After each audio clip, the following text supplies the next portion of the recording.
InsyaAllah pada pagi ini kita akan meneruskan pengajian kitab kita dalam kitab hadis 40 yang dikarang oleh Imam Nawawi rahimahullahu ta'ala, iaitu kita berada di hadis yang kelima, hadis nombor 5.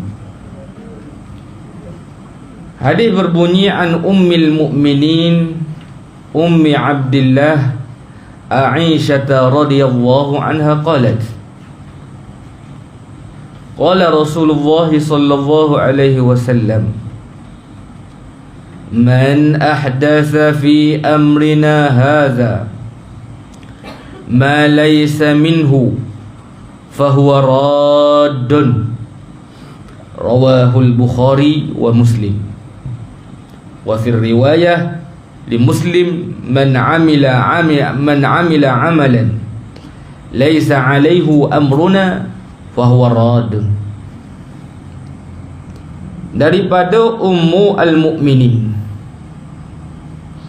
Ummul Mu'minin ni siapa dia? Iaitu ibu. Ummu ni ibu, Mukminin ni orang beriman, ibu kepada orang-orang beriman.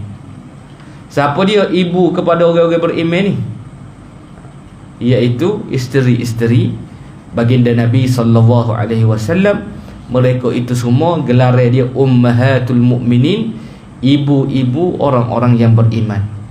Khadijah ibu kita, Aisyah ibu kita, Hafsah ibu kita. Semua isteri-isteri Nabi merupakan ibu-ibu kepada orang beriman. Ummahatul mukminin dia panggil.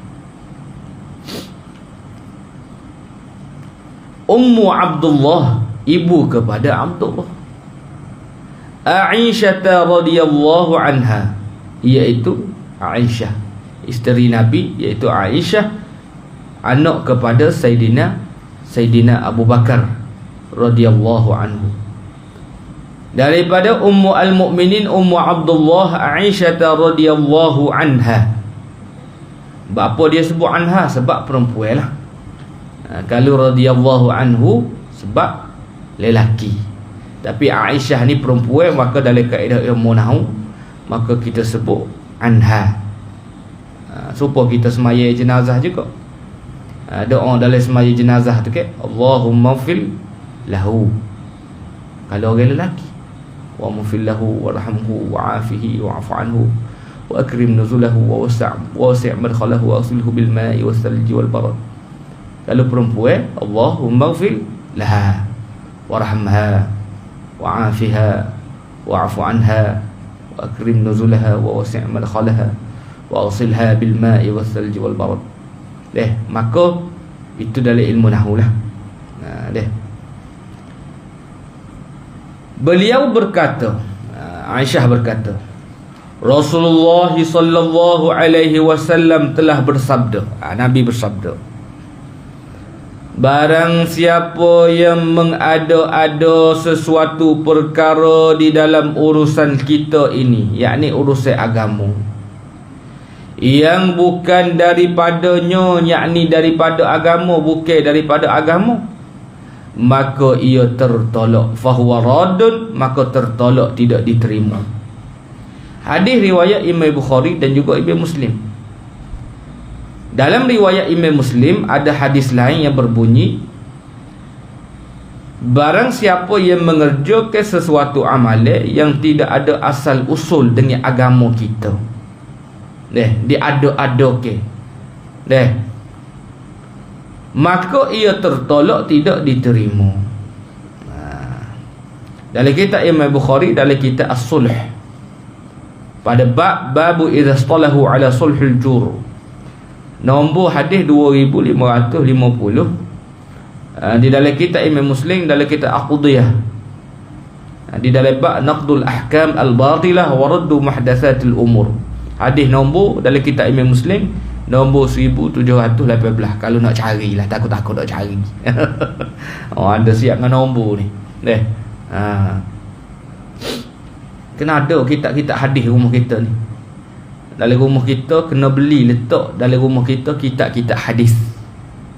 Kitab-kitab hadis ni merupakan kalam percakapan Nabi. Paling kurang kata ulama kena letak dalam rumah kita kitab hadis iaitu kitab Syama'il Muhammadiyah, iaitu hadis menceritakan kepribadian Nabi sallallahu alaihi wasallam. Pergi beli kedai, balik letak dalam mari rumah kita, ada masa baca.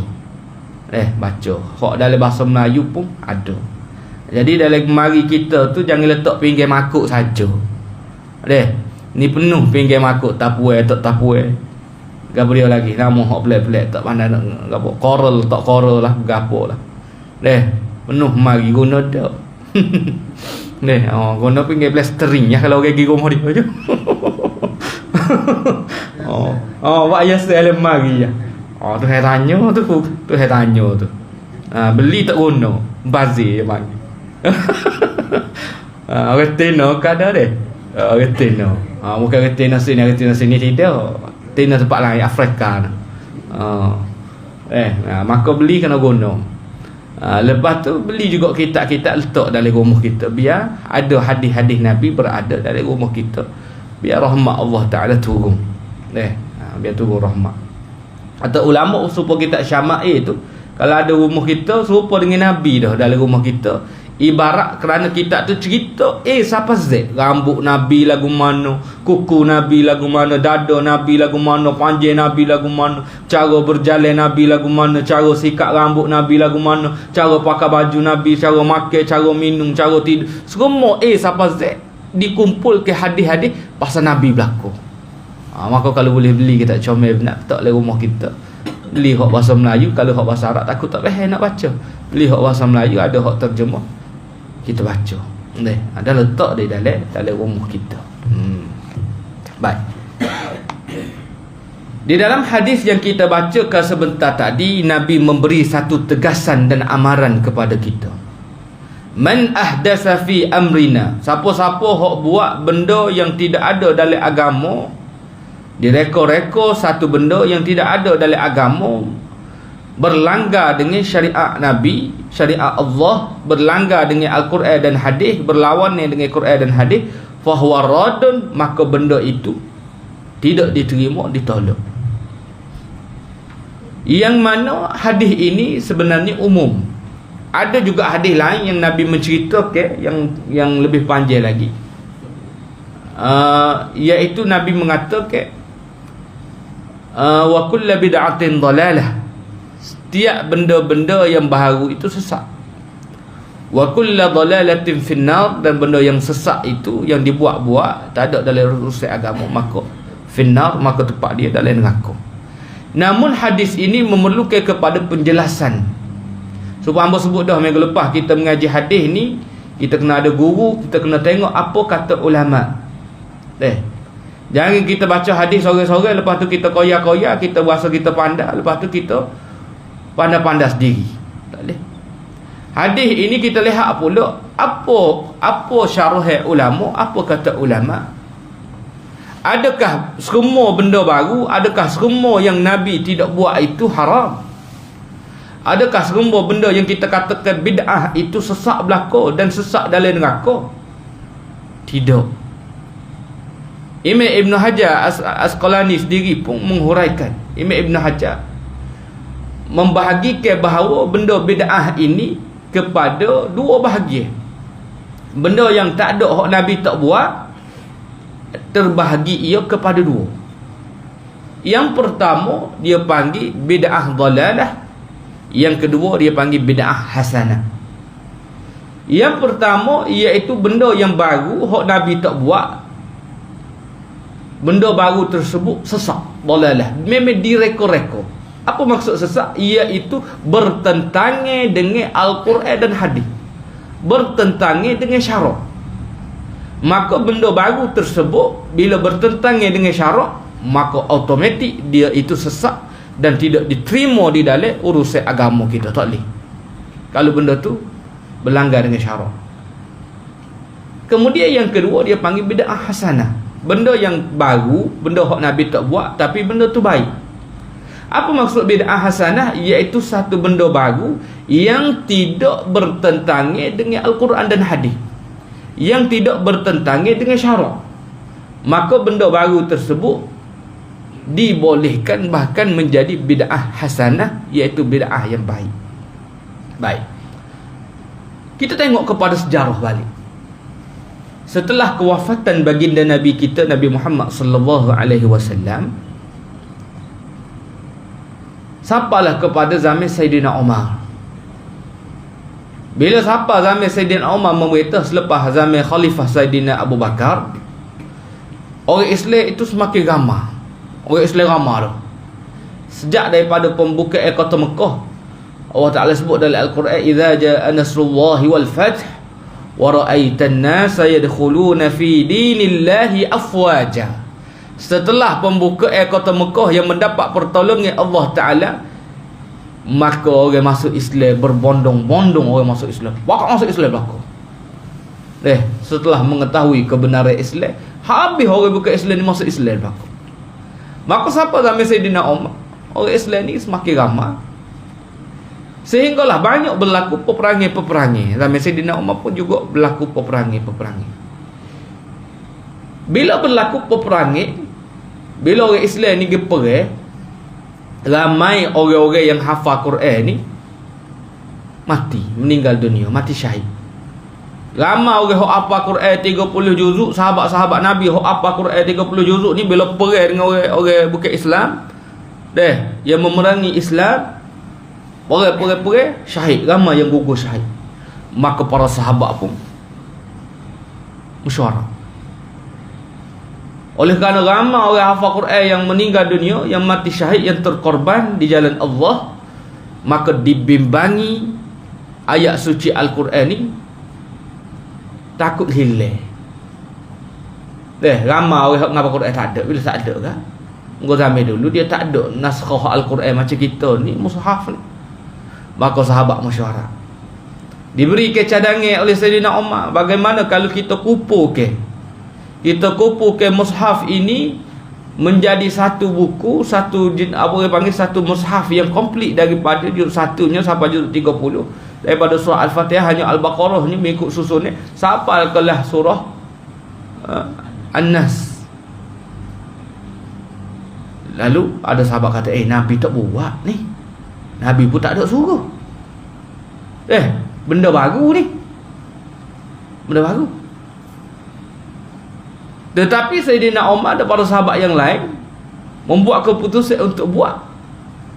Walaupun benda baru, walaupun Nabi tak buat, tapi dibukukan juga Al-Quran. Akhirnya terbukulah Al-Quran menjadi satu mushaf. Maka itu termasuk daripada bid'ah yang hasanah. Kalau tak buat, barangkali helai Al-Quran itu siapa surat-surat gitulah, atas sekeping, hak ni sekeping. Engkau dia tulis atas kulit-kulit, atas kulit-kulit kayu, kulit-kulit binatang gitu. Maka mungkin siapa kepada kita keping-keping gini tak tahu. Memang Al-Quran itu dijaga oleh Allah Ta'ala. Tuhan jamin dah.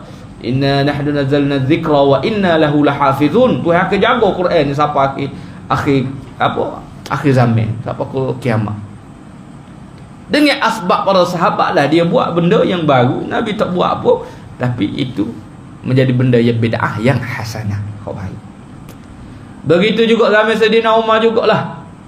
Asalnya zaman Nabi, bila hari Jumaat, bila kita nak semaya Jumaat, khutbah Jumaat tu bila diazankan, dilaungkan azan, Allahu Akbar, lepas azan pertama tu terus khutbah. Dia sekali azannya. Tapi bila ramai Sayyidina Umar tengok ramai dari Islam, ekonomi Islam pun naik, apa semua orang kali tu naik, apa ramainya orang sibuk dan sebagainya. Maka azan pertama itu sebagai peringatan suruh berhenti jual. Jual belinya azan dah. Tapi tak aja khutbah lagi. Awak dulu, mai sunat dulu deh. Sunat dulu mungkin 5 minit 10 minit. Barulah azan yang kedua. Barulah tok khatib naik baca khutbah. Bid'ah, Nabi tak buat dah. Sah tu kalau kira tu. Daripada azan sekali kepada 2 kali. Bapa Sayyidina Umar buat kerana itu bid'ah yang hasanah. Bid'ah hasanah. Begitu jugalah zaman Sayyidina Umar lah. Asalnya semaya tarawih ini pakat semaya masing-masing belakang. Mana sendiri-sendiri semaya. Zaman Nabi pun begitulah. Nabi semaya masjid dan kemudian Nabi balik rumah dia. Sebab tu beza pendapat 8 rakaat ke 20 rakaat ke. Sebab tidak ada yang Nabi buat secara ramai-ramai di masjid, tak ada. Bila buat zaman Sayyidina Umar. Sayyidina Umar buat di masjid dan meletakkan sebanyak 20 rakaat. 20 rakaat. Maka sebab itulah 4 mazhab kita, baik Syafi'i, Maliki, Hanafi, Hambali, menetapkan paling kurang tarawih ni 20 rakaat. Kita yang buat lapar je. Jadi sembahyang tarawih itu pun dibuat oleh zaman Sayyidina Umar. Asalnya sembahyang sendiri-sendiri gitu je. Maka tidak semestinya benda yang baru itu semuanya sesat, tidak. Tidak semestinya semua yang baru itu salah. Yang salah benda yang baru itu bertentangan dengan syarak, yang bertentangan dengan Quran dan hadis, maka semua itu maka ditolak. Adapun sekiranya benda yang baru itu bertepatan dengan syarak, maka tidak ada masalah. Kita zikir lepas maya ramai-ramai, kita baca Yasin malai jemaah. Ada orang kata bid'ah lah, Nabi tak buat lah. Lepas tu pergi ziarah kubur apa semua apa ni, bid'ah ni. Tidak, bukan semua benda tu bid'ah. Talqin bid'ah, nunggu kubur bid'ah. Apa lagi? Selawat wak maulud pun bid'ah. Tidak bid'ah sekiranya benda tu tidak bertentangan dengan Al-Quran dan hadis, maka tidak ada masalah. Kena rujuk kepada alim ulama. Jangan sekali-kali kita mudah ke orang, sesak dah demo ni. Sesak baca Yasin malam Jumaat. Mudahnya kita menyesatkan orang. Jangan. Jangan. Kena? Tahlil malam Jumaat lah, apa Nabi tak buat tu secara khusus. Tidak semestinya hak Nabi tak buat tu maknanya bid'ah dalalah, tidak. Buat tahlil ke apa semua, tak boleh tu Nabi tak buat. Maka itu sudah dihuraikan oleh para alim ulama. Kita tak suruh balas. Cuma benda tu nak buat-buat dah sebab tak sah gitu ya. Tak nak balas. Kalau nak buat tahlil buat, tak sebab apa. Apa tak ada, bukan benda wajib. Pun zikir lepas maya. Dah demo lorak gila dulu. Orang nak berzikir biarlah dia berzikir.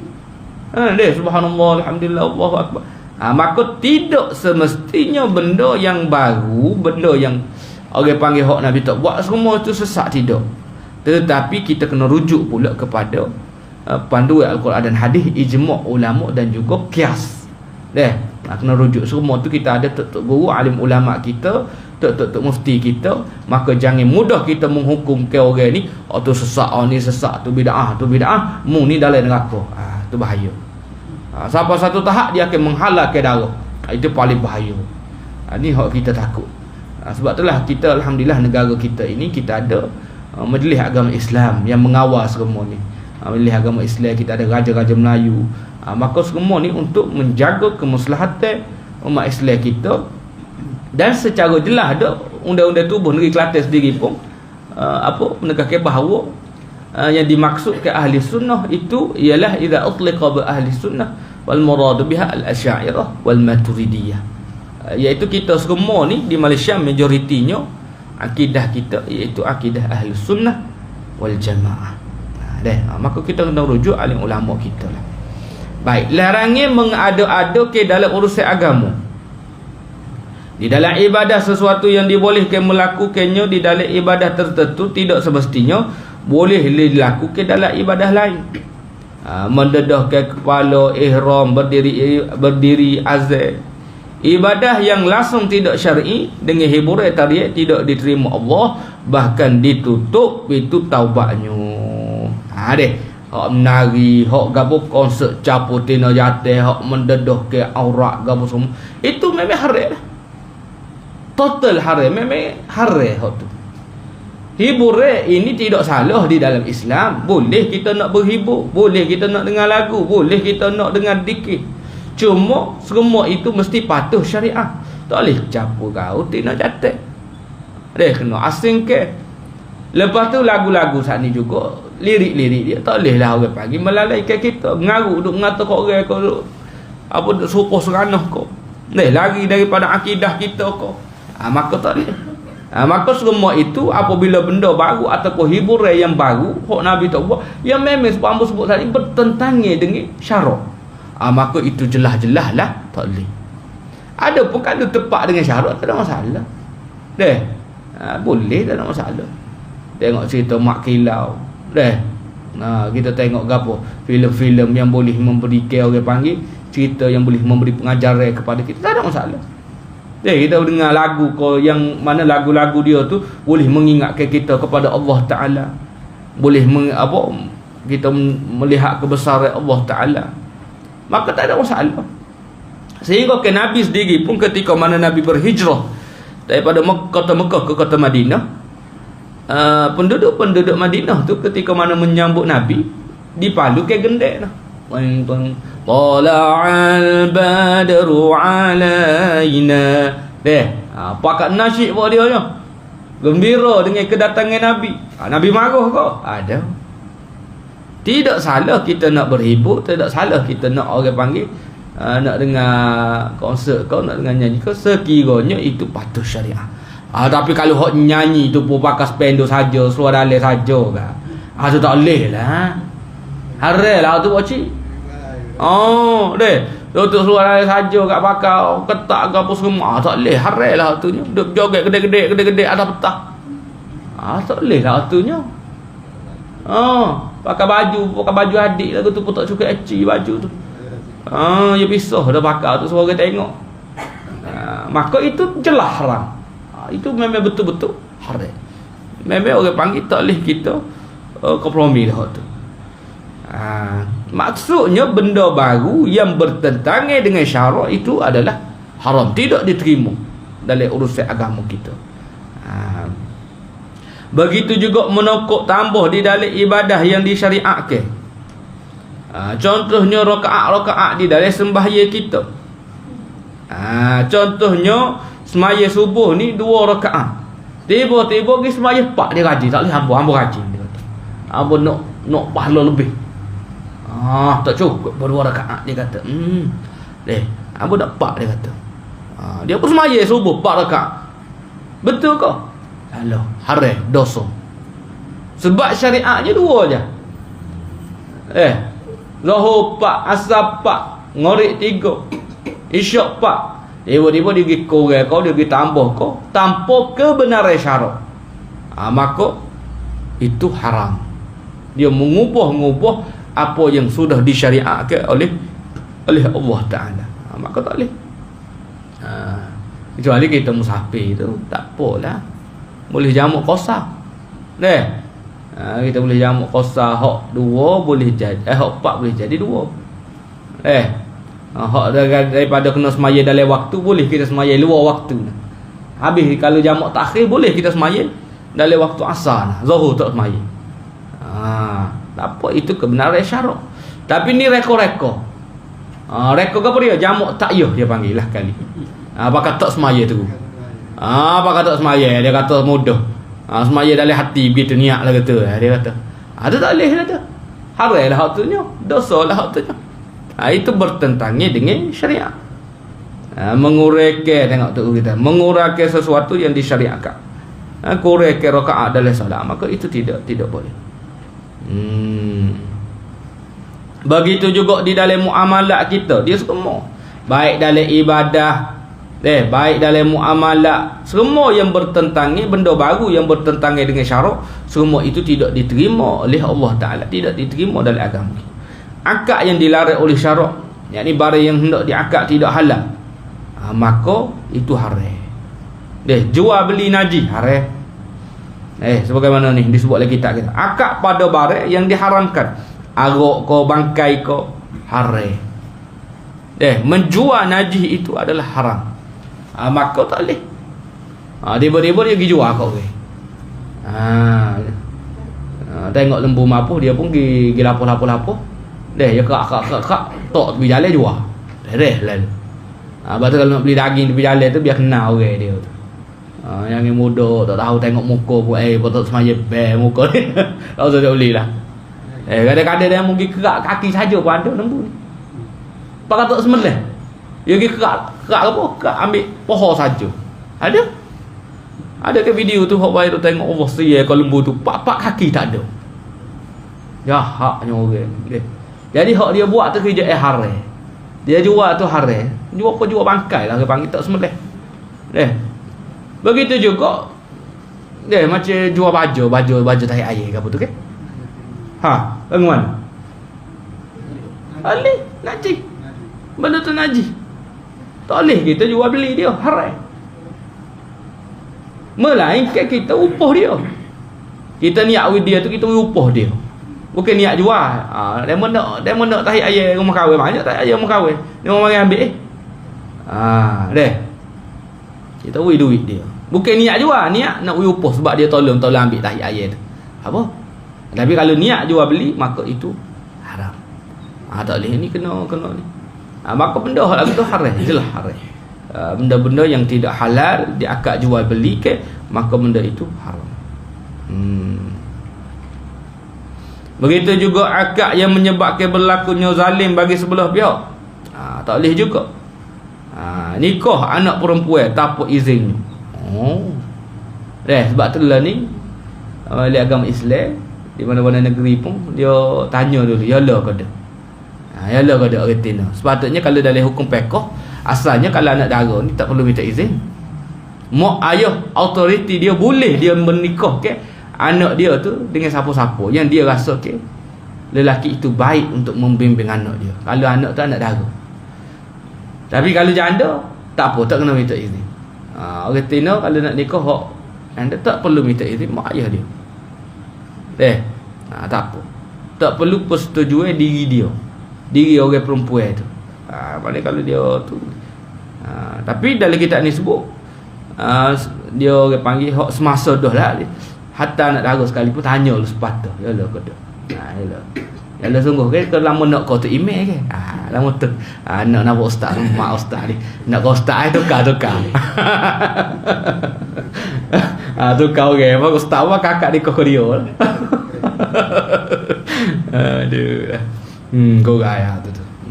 Jadi nak royaknya semua di dalam urusan ibadah kau dari muamalahnya dari akidahnya, sekiranya benda baru itu bertentangan dengan syarak maka bahawa radun maka ditolak. Tak boleh guna, tak boleh kita pakai, tak boleh kita beramal, tak boleh kita terima.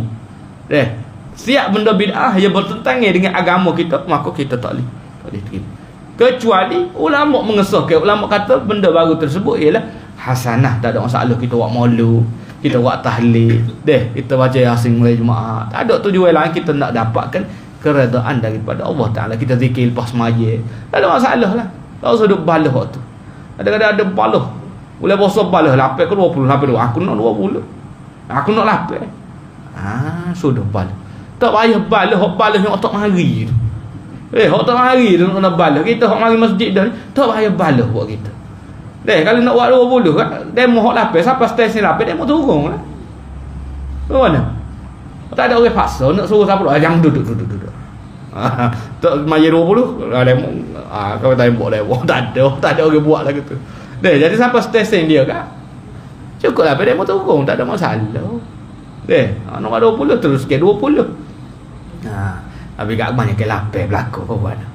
8. Jadi 8 tu kalau boleh sambung mula. Kalau kita buat 8 balik rumah belum dia masa saya tarawih ni lama. Siapa kau apa? Fajar. Sebelum subuh kita bangun tu dia lagi buat tarawih benar. Cukup ke 20.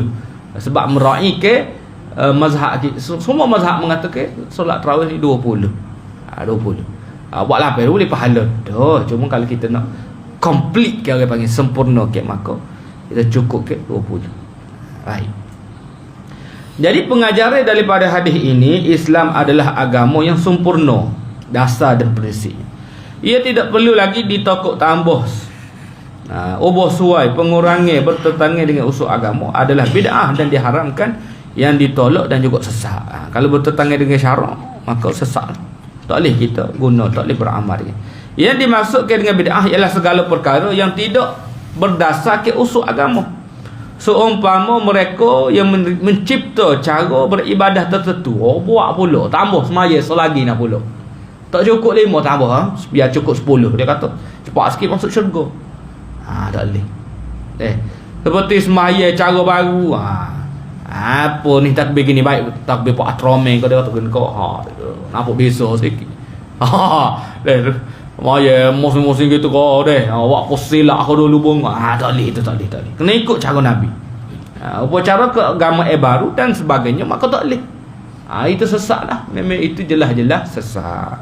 Setiap Muslim mestilah menjauhkan diri daripada terjebak dalam perbuatan bid'ah, kerana ia boleh membawa kepada kehancuran diri, agama dan setengahnya pula membawa kepada kekufuran. Cukuplah kita berpegang teguh dengan apa yang dibawa oleh baginda Nabi SAW demi keselamatan kita di dunia dan juga akhirat. Maka apa yang kita belajar pada pagi ini jelas memberikan pengajaran kepada kita, jangan kita buat benda-benda yang haram, jangan kita buat benda-benda yang orang panggil bertentangan dengan syariat, akhirnya menyerumuskan kita kepada yang paling teruk sekali kepada lembah kekufuran. Siapa kau orang buat benda-benda yang tak ada dalam agama ni, benda-benda yang sesat, bid'ah hak sesat, bid'ah dalalah, siapa sekali dia boleh jatuh kufur. Ni bahaya. Sebab ajaran sesat lah. Ajaran sesat, ayat pengatik juga, tapi dia sebut ayat peng. Tak boleh lah. Duk sebut, duk menyembah benda lain, duk menyeru benda lain, maka tak boleh. Maka kita ikutlah, berpegang teguhlah kepada Al-Quran dan hadis. Berpegang teguh kepada Quran hadis, ikutlah alim ulama, ikutlah tok-tok guru. Sekiranya kita meragukan sesuatu perkara, tanya ustaz tok-tok guru lalu. Rujuklah kepada majlis agama Islam kita. Itu badai yang berautoriti. Kalau kita tak yakin, benda ni pelik ni, aku tengok ni ustaz ni mengajar pelik ni, maka rujuk kepada majlis agama Islam. Kerana Syiah lah ni pun kuat di Malaysia ni. Syiah gapo sesak. Cara semaya Syiah pun lain dah. Cara dia lain, gapo semua lain. Jadi kalau kita tengok pelik-pelik yang bertentangan dengan Ahlussunnah kita, hak kita duk buat selama kini, hak ulama duk letakkan kepada kita dah, hak duk orang panggil comel dah ni, maka kita boleh kita tanya terus kepada mana-mana ustaz, mana-mana tok guru, ataupun terus kepada majlis agama Islam. Maka alhamdulillah apa yang kita belajar pada pagi ini mudah-mudahan dapat kita beramal dengannya, mudah-mudahan kita dapat menjauhkan diri kita daripada benda-benda yang haram, dapat kita jauhkan diri kita daripada benda-benda yang tidak baik, benda-benda yang bid'ah, yang dalalah, bid'ah yang sesat, supaya kita selamat di dunia yang sementara ini dan juga selamat kita di hari akhirat nanti insya-Allah. Kerana tujuan kita tidak lain tidak bukan hidup ini untuk mendapat redha Allah Ta'ala, dan akhirat nanti mudah-mudahan kita dapat masuk ke dalam syurga Allah Ta'ala bersama-sama insya-Allah. Sekadar itulah dulu untuk pagi ni, insya-Allah kita sambung minggu depan lah pula pada hadis yang ke-6 insya-Allah. Sekadar itulah dulu apa yang baik daripada Allah Ta'ala, yang lemah yang kurang disandarkan kepada diri hamba sendiri. Wabillahi taufiq wal hidayah. Assalamualaikum warahmatullahi wabarakatuh.